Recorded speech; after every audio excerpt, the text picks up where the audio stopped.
Ayan. Sige po, dalawang paa, sir. Dalawang paa. Alright.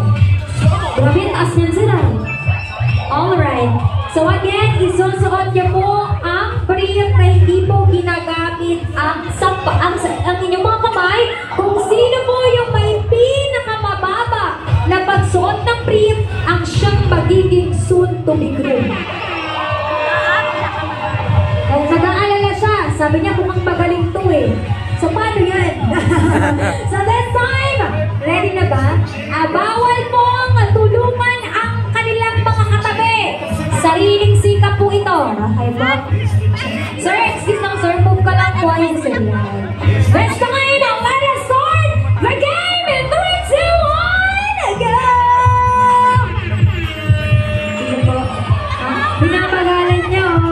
Ito na pumapasok yung NRT. Respect. Love. Talaga. Hindi niya ginagawa.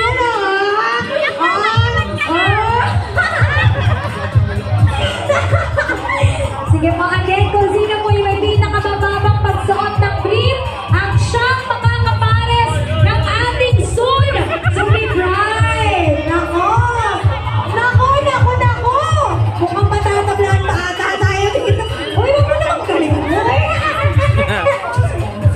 Ma'am, kinagalingan niya, ma'am. May ibig sabihin na ata ito, ma'am. Anong sasabihin mo? Wag mo naman galingan mo, ma'am. Talagang sinusuot niya. In 3, 2, 1, and stop! Stop po, ayan. Makita naman po natin, halos nasuot po ni Sir. Ay, ni Sir, ang kanyang... Ito po si Sir. Sir, dito ko nga sa gitna. Ano ba naman ka? Sir, ikaw po yung fiancé po, no? Dito po nga po kayo. Patingin nga po. Okay po. Ikaw ang mag-decide, ma'am.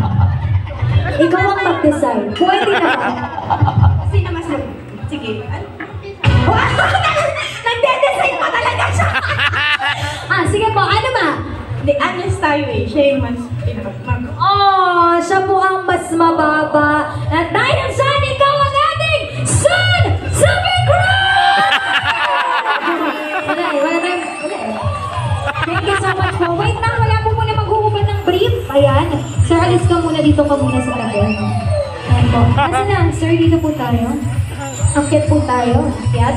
Akyat dito. Pakiayos nga po ng pagsuot ng brief. Ayan. Magpipicture lang po kayo. Ayan. Suot-suot ang brief. Baliktad pa yung kay sir, sayang. Okay lang yan. Sige po, kailangan nakikita po yung brief. Ayan, pakitangin na lang, sir. Alright. So this time, picture taking po muna. Sir, hindi ba kita yung brief mo? Yan!